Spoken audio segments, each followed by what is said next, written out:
No hay ni 2 ni 11, hay una zona que es Aliste, porque nos comprometimos con la zona de Aliste y sus alcaldes que íbamos a hacer un proyecto y que les íbamos a presentar en estas fechas. ¿Cómo está? Buenas noches. La consejera contradice, así como han visto, al vicepresidente de la Junta, que ayer sí que hablaba de reforma integral e incluía Lerma como una de las primeras comarcas afectadas. Pero la actualidad también nos trae movilizaciones, como las que mantienen desde hace semanas los trabajadores de Vesuvius, en Miranda de Ebro, contra el cierre de esta factoría. La plantilla vuelve a protagonizar 2 jornadas de huelga y lamenta que la empresa no acudiera a mesa de negociación convocada por el Ministerio de Trabajo. La Guardia Civil ultima los preparativos para honrar a su patrona, la Virgen del Pilar, el próximo sábado. Este año, con motivo del 175 aniversario del cuerpo, el desfile militar se va a trasladar a la Plaza del Rey San Fernando, a los pies de la catedral. Sacarlo al público y hacerlo en un lugar de privilegio como es la catedral y su entorno más próximo. Y ese es el sentido de que hagamos el acto allí. Hoy hemos conocido que la reina Doña Sofía vuelve a expresar su respaldo a la investigación en Atapuerca. El próximo 21 de octubre va a recibir en audiencia a una representación de la fundación cuya presidencia de honor ostenta desde 2010. Será la guinda de oro a la conmemoración del 20º aniversario. En deportes, el Burgos, lo dijimos ayer, cesó este lunes a Fernando Estévez. El granadino deja el banquillo del conjunto blanquinegro por los malos resultados. El principal candidato para sucederle es el almeriense José María Salmerón, que estuvo a punto de ascender el curso pasado al Recreativo de Huelva. Mañana tendremos miércoles un descenso drástico en las temperaturas, con máximas de 19 grados frente a los 27 que estaban previstos para hoy. El culpable es un frente frío que nos traerá lloviznas por el norte y vientos del nordeste.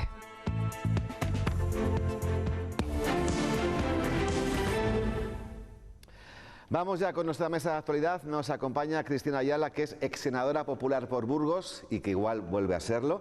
Quién sabe. Buenas noches, ahora hablamos. Bienvenida. ¿Qué tal? Muy buenas noches. Y Alejandro Sarmiento, que es vicepresidente de la Asociación Profesional de Gestores Culturales de Castilla y León y a la sazón gerente del Sistema Atapuerca. Bienvenido, Alejandro. ¿Cómo estamos? Muy bien, fenomenal. ¿Todo bien por el museo? Vaya cola tenías con Pérez Reverte el otro día, ¿no? Bueno, pues la verdad es que sí, y lo que tenemos que agradecer, como siempre, es a los ciudadanos la buena acogida a las actividades que planteamos desde el museo, claro que sí. ¿Y a punto de estrenar programación?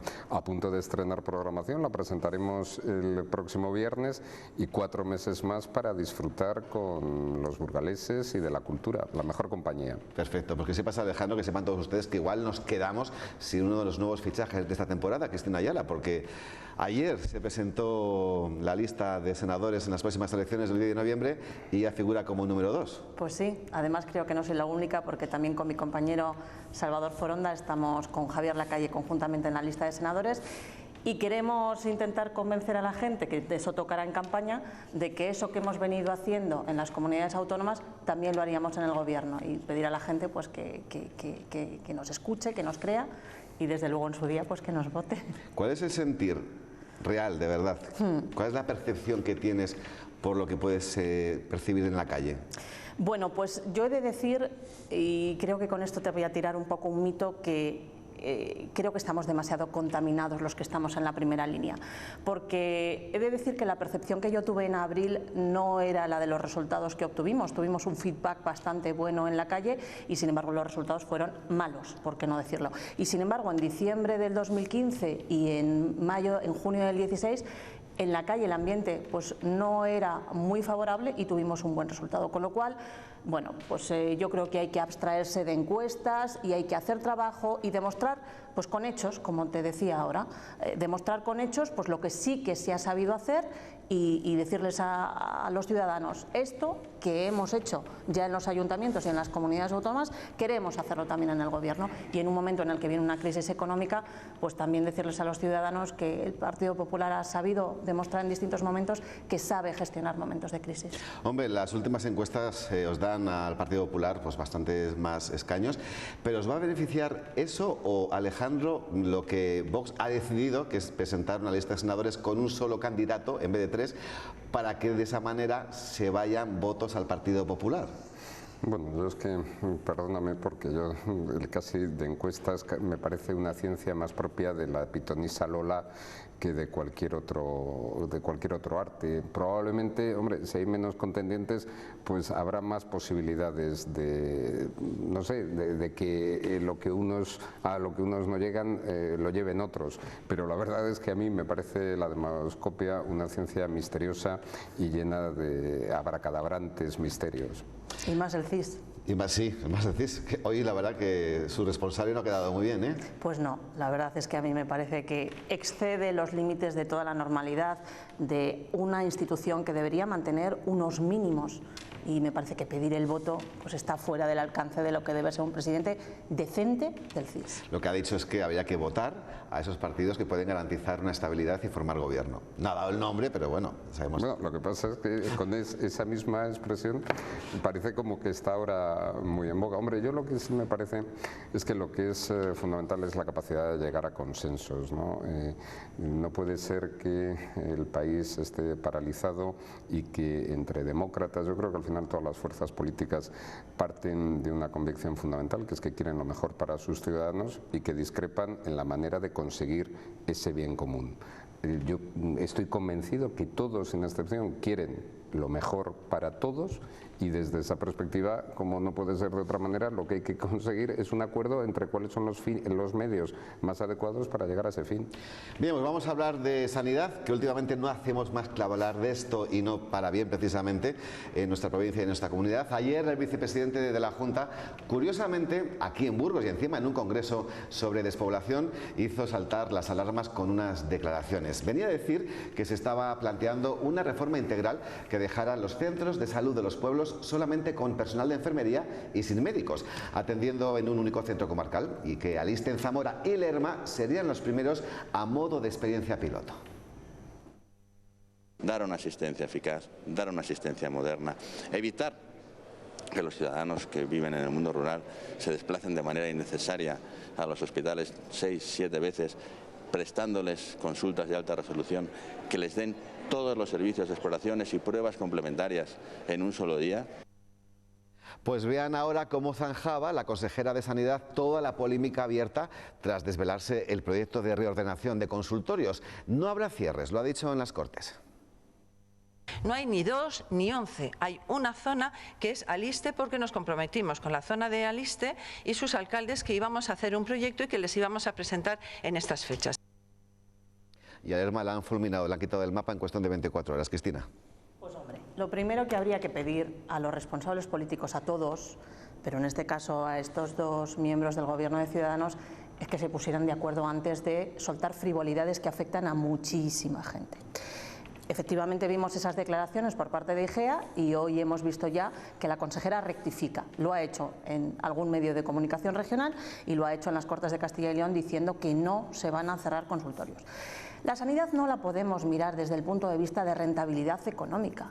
Es que uno no puede sentarse en su despacho con 40, 50 años y pensar qué haría él con la sanidad. Si para él es mejor ir a un centro y desplazarse de una forma o de otra, porque el servicio que se presta a la gente mayor, mayoritariamente mayor, que está en los pueblos, pues son gente que está acostumbrada a hacerlo de una forma determinada, está acostumbrada a ese tipo de servicio y quiere ese servicio, porque ese servicio es lo que le vincula y una de las cosas que le sigue vinculando con el territorio. Con lo cual, me parece que estas declaraciones en las que uno dice una cosa y otro otra, pues la verdad es que es lo que decíamos antes de los pactos. Esta es la dificultad de los pactos, porque hay un gobierno pues que por un lado tiene una parte, que es el Partido Popular, que tiene clarísimo y que siempre lo ha tenido clarísimo, que no a cerrar consultorios rurales, que no a quitar servicios de los pueblos, y sabemos pues que hay otra parte del gobierno que dice otra cosa. Yo no tengo duda ninguna de que efectivamente no habrá cierres, desde luego en lo que dependa del Partido Popular. Yo no sé si esa reordenación será lo justo, lo óptimo, lo rentable o no, pero yo creo, Alejandro, que antes antes de hacer las declaraciones, ¿no?, de tirarse a la piscina, como hizo ayer el vicepresidente, hay que hablarlo, hay que ir a visitar a los vecinos, a los alcaldes, hay que allanar un poco el camino, ¿no? Bueno, sí, es evidente que hay que allanar el camino, pero yo creo que sobre la sanidad rural Pues se ha hablado ya mucho y desde el punto de vista profesional pues también se ha hablado. Por ejemplo, en el año 2017 la Sociedad Castellano y Leonesa de Medicina de Familia elevó un documento marco, digo, como sociedad de médicos de familia, los que prestan este servicio, donde daban algunos datos. Y yo creo que los datos pues son bastante objetivos. Es decir, en Castilla y León hay más de 3.600 consultorios, lo que supone un 36% del total que hay en España, y dan servicio simplemente a un 5% de la población. Y dentro de esos 3.600, 1.500 para poblaciones de 50 habitantes. Hombre, yo creo que como mínimo hay que reconocer que es difícil llegar a resultados diferentes haciendo lo mismo y enfocando siempre la rutina de las mismas palabras. Por poner un ejemplo y salirnos de la sanidad, que es un tanto repetitivo, la Ley de Ordenación del Territorio en Castilla y León naufragó y ha naufragado y ha estado estancada desde hace tiempo inmemorial. ¿Por qué? Y sigue igual. Y sigue igual. ¿Por qué? Porque al final es muy difícil desatascar, digamos que cuestiones que efectivamente en el ámbito rural pues tocan de lleno la fibra sentimental de la gente. Yo creo que es imprescindible una nueva ley de ordenación del territorio. En fin, yo soy secretario interventor de ayuntamiento en excedencia y de esto pues me parece que es absolutamente necesario. Me parece que es muy difícil. No creo que los secretarios de ayuntamiento puedan ejercer todas las competencias que actualmente con el sistema actual tenemos encomendadas, y me parece que es muy difícil que esta extensísima red de consultorios donde los médicos tienen que hacer una cantidad de kilómetros, como los pobres secretarios de ayuntamiento, salvaje, para dar ese servicio a los pueblos, pues me parece que como mínimo esta materia tiene que ser objeto de reflexión. ¿Cuál sea el objeto de la reflexión? Pues desde luego no me parece que se vaya a llegar a una solución en época electoral, que es más un momento pues para encontrar motivos de diferencia que motivos de consenso. Pero la necesidad existe y a partir de ahí yo creo que es necesario encontrar motores de cambio. Pero ¿sigues pensando lo mismo en el contexto actual, en el que parece que ahora lo que se lleva y lo que hay que hacer es luchar contra la despoblación? Bueno, yo lo que creo es que lo que hay que hacer es buscar la eficacia y la eficiencia en la administración, que es el mandato constitucional. ¿O es que la despoblación no tiene solución? ¿Cómo? Perdón. ¿O es que la despoblación no tiene solución? Bueno, vamos a ver, es que yo lo que me parece es que tenemos que hablar de dar servicio, claro que sí, tenemos que hablar de igualdad de derechos, estoy completamente de acuerdo con lo que decía antes Cristina, claro que hay que dar los mismos derechos, no hay ciudadanos de primera, no hay ciudadanos de segunda, pero en esa prestación de derechos que tiene que ser igualitaria, tenemos que buscar también, y es el mandato constitucional, ser eficaces y eficientes, es decir, conseguir el objetivo y conseguir el objetivo de la manera más positiva para lo que queremos, de acuerdo a los presupuestos y de acuerdo a los recursos que tenemos. Cristina. Claro, pero la eficiencia no puede ser a costa, porque es lo que hemos dicho, al final estamos hablando de rentabilidad social. No podemos mirar la sanidad desde el punto de vista de la eficiencia. Claro que hay que tender a la eficiencia. Y de hecho sabéis que nuestra sanidad, no la de Castilla y León, sino la de España, es de las más eficientes de todo el mundo. Porque lo es, por eficacia y por eficiencia, por ambos dos conceptos. El problema de desplazarse los médicos, y sobre todo, yo voy a un tema que ha salido aquí en la mesa y que me parece fundamental. Efectivamente, que se hable, que se pase primero entre los distintos políticos, porque yo sé que mi responsable de Sanidad de las Cortes no tenía este plan. Que después de las partes políticas se hable con los distintos interesados, con los médicos, con los enfermeros, con los alcaldes, con los pacientes, y desde luego a partir de ahí generemos un documento. Pero yo esta parte de lanzar globos sonda, mucho más en época electoral y con esta frivolidad, la discuto.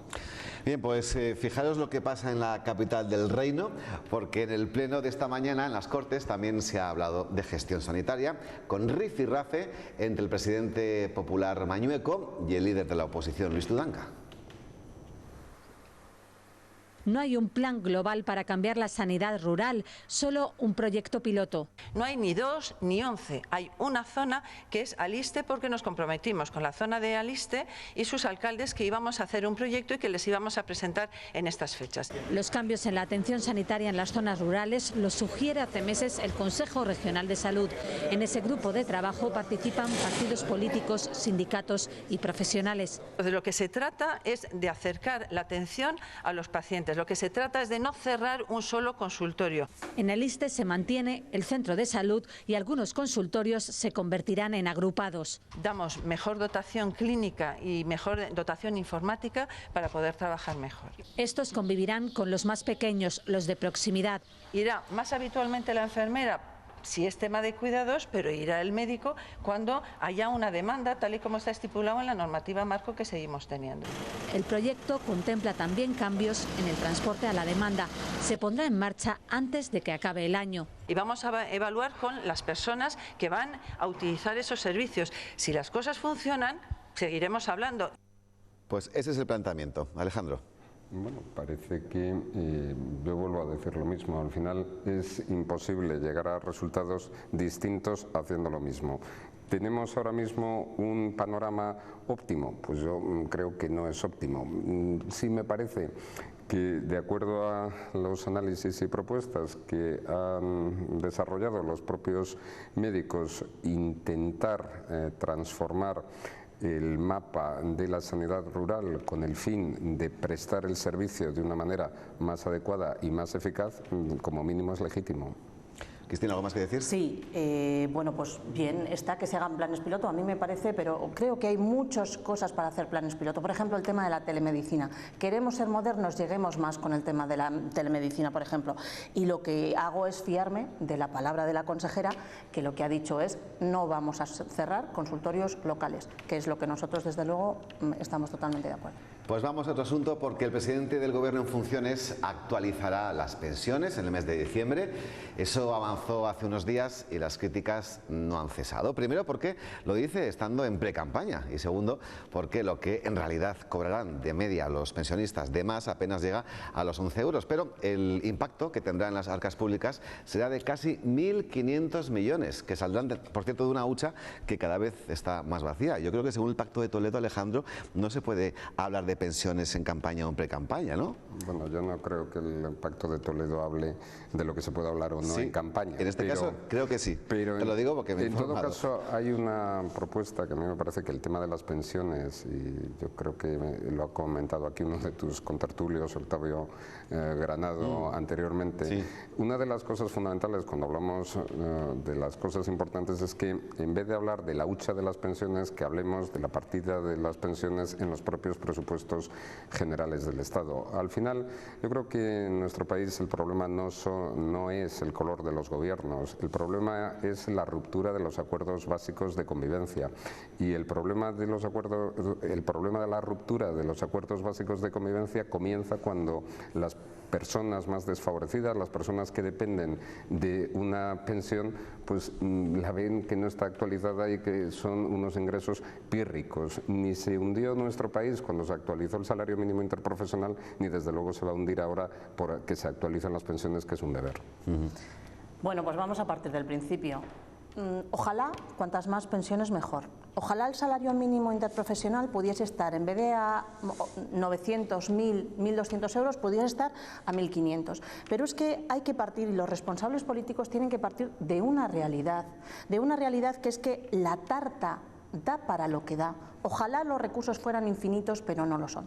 Desde luego, tú lo que decías, ¿puede o debe? Bueno, pues yo creo que no debería hablar de pensiones, porque efectivamente hay un marco especial para hablar de todos los temas de pensiones, y es el marco donde debe derivarse, y hacerlo ahora en época electoral. A mí me parece pues que es tremendo, pero es tremendo como todas las cosas a las que vemos que se salta el presidente de la torera cuando el día que convoca elecciones nos planta un mitin allí, cuando Celaá da una rueda de prensa después del Consejo de Gobierno y la tiene que llamar la atención la Junta Electoral porque está dando un mitin, cuando el abogado del Estado en un momento determinado dice forzado por el Gobierno, que no hay dinero para las entregas a cuenta de las comunidades autónomas y eso repercute en todos esos servicios de los que hablábamos de los ciudadanos, y resulta que empieza campaña y aparecen 7.000 millones de euros. Yo creo que eso no es serio. Hablar de las pensiones en este momento, pues a mí me parece que no corresponde a un presidente serio, porque además el Gobierno en funciones tiene una misión y es encajar los asuntos, tramitar los asuntos, digamos, ordinarios de lo que va sucediendo. Pero esto de decir cuando no, incluso dice cuando sea en funciones, que lo quiere hacer por Real Decreto. Bueno, pues yo creo que no es muy responsable hacerlo. Dicho lo cual, ojalá cuantas más pensiones podamos pagar, mejor. Pero ¿cuándo pagaremos más pensiones? Cuando haya más cotizantes y cuando la economía funcione mejor. Y últimamente lo que vemos es que la economía, todos los indicadores dicen que cada vez pues está más resentida. Por cierto, no hemos hablado todavía en esta mesa, no hemos tenido tiempo, son muchos temas cada noche, de ese cambio de opinión de Albert Rivera, líder de Ciudadanos, que le ha levantado el veto a Pedro Sánchez. Su estrategia hoy por hoy, a fecha 8 de octubre, es si dan los números Ciudadanos y PP, llamaré esta noche del 10N al señor Casado. Si no, le quitaré el veto a Pedro Sánchez. Bueno, decía Walter Benjamin que para poder vivir hay que saber organizar el propio pesimismo. Yo creo que organizar el pesimismo es básico y fundamental para poder ir más allá. Y yo creo que la labor de los políticos y la labor de los políticos fundamentales es resistir el pesimismo, y se resiste el pesimismo en la medida en que se entiende como propio la necesidad de la búsqueda de consensos, la necesidad de que esos otros representantes de las fuerzas políticas no son enemigos, son representantes de otros ciudadanos de esta comunidad, de representantes españoles que también quieren lo mejor para su país y que únicamente discrepan en los medios para conseguirlo. Desde esa perspectiva, yo creo que mi idea de lo público es justamente que es el campo fértil para llegar a acuerdos, y a partir de ahí yo creo que eso me parece que es muy positivo, estas declaraciones de Rivera. Sí, pero quizás está enmendando una mala estrategia. Bueno, pues eso lo tendrá que calificar él. Cristina, califícalo tú. Como lo califique yo. Tú eres muy objetiva, tú tampoco para eso. Yo lo reconozco, yo entiendo que yo soy partidista y que yo represento a un partido político. Obviamente yo no voy a decir que bien hace las cosas Rivera, porque yo formaría parte del, o intentaría formar parte del equipo de Rivera o de los votantes de Rivera, pero yo no formo parte del equipo de Rivera. Vamos a ver, resistir el pesimismo, pues sí, hay que resistir el pesimismo, pero lo que no hay que hacer es engañar. Es que ya tuvimos de eso en la crisis pasada, cuando se negaba una y otra vez la crisis, y hablo en este caso del PSOE. Yo no entiendo la estrategia de Ciudadanos, o sea, solo la entiendo en la clave de que van a golpe de encuesta y en un momento determinado hacen una cosa determinada, es decir, en un momento determinado no se nos olvide que el líder de Ciudadanos se negó a ir a la reunión a la que le convocaba el candidato al que había pedido el rey la confianza para ser presidente del gobierno, y se negó a ir. Y yo creo que la institucionalidad y esas prácticas y ese acervo democrático está por encima de que le caiga mejor o que le guste más o que le guste menos. No fue a esa reunión a la que le reclamó Sánchez que fuera como candidato institucionalizado por el rey. Y 24 horas antes de terminar el plazo del 23 de septiembre, de repente le quiere que le convoca a una reunión urgente. Yo creo que, en fin, lo esperable de los políticos es que se sepa por dónde van, y yo creo que esa predecibilidad en los políticos es buena, y yo creo que por eso le está fallando la estrategia al partido de Ciudadanos, porque van a golpe de encuesta y en función de la encuesta pues van dando volantazos que los ciudadanos perciben que son volantazos, que no son razonables. Entonces, bueno, pues a mí me parece que es una estrategia que ellos están utilizando y que se verá el día de las elecciones si les funciona o no. Ten cuidado con lo que dices, pues si luego tienes que pactar con ellos y pero nos da por ir a la hemeroteca. Pero si no tiene nada que ver pactar con ellos, si es que llegará el momento en el que, como pasa en el gobierno de Castilla y León, habrá que pactar con ellos, pero en un momento en el que hay elecciones deberemos decir cuáles son las diferencias entre unos y otros para que el ciudadano elija. Que luego tenemos que pactar porque no hay mayorías suficientes, pues tendremos que pactar y habrá muchas cosas en las que estemos en desacuerdo, pero superaremos, porque nos parece que el bien mayor que se busca, como en el gobierno de la Junta de Castilla y León, es un gobierno de centro-derecha, y yo espero que eso también pase a nivel nacional. ¿Y el PP en campaña va a decir con quién va a pactar? Lo digo por la reunión reunión que mantuvieron el otro día Felipe González y el señor Rajoy. Sí, bueno, no hablando se de ese suele. pacto PP-PSOE. No se suele decir con quién se va a pactar, porque al final, y a mí me parece razonable, en campaña tú tienes que decir cuál es tu programa y para que los ciudadanos apoyen cuál es tu programa. Y luego es verdad que en estos momentos de multipartidismo, pues habrá que ver cómo dan las sumas. Y en función de las sumas, aunque no sea lo que el PP quiere o lo que el PSOE quiere, a mí me preocupa lo que dijo ayer el presidente en la entrevista que hizo en la televisión, porque dijo: yo no quiero pactar, no quiero coalición con Podemos y tampoco quiero gran coalición con el PP. Pues, señor mío, me encantaría saber cómo le van a dar los números, porque a mayoría absoluta es muy difícil llegar. Alejandro. Bueno, yo lo cierto es que creo que al final, como decía antes, si queremos nuevos resultados, pues es necesaria también una nueva narrativa, y una narrativa que está basada en lo que no voy a hacer y con quién no voy a ir, pues yo creo que no lleva a ningún sitio. Yo creo que este país ahora mismo lo que necesita es una narrativa de concordia, es una narrativa de acuerdos, es recuperar ese espíritu de la transición, donde gente muy diferente sacó adelante este país en unas circunstancias infinitamente más difíciles que las actuales. Ahora se habla de crisis, pero yo creo que hubo un ministro de la UCD, que era Tomás Quintana, que decía que si no arreglábamos los demócratas la crisis terminará con la democracia. Yo creo que hay mucho campo de entendimiento. Yo vuelvo a insistir en esa idea central de que estoy seguro que todas las fuerzas políticas lo que quieren es el bien de este país y simplemente discrepan en los medios para conseguirlo. A partir de ahí no es posible no encontrar acuerdos. Pues hasta aquí nuestra mesa de actualidad. Muchísimas gracias, como siempre, en esta ocasión a Cristina Ayala y a Alejandro Sarmiento. Hasta la próxima. Que Gracias. descanséis. Buenas noches. 2 minutillos. Hasta aquí toda la opinión y vamos ya con la información.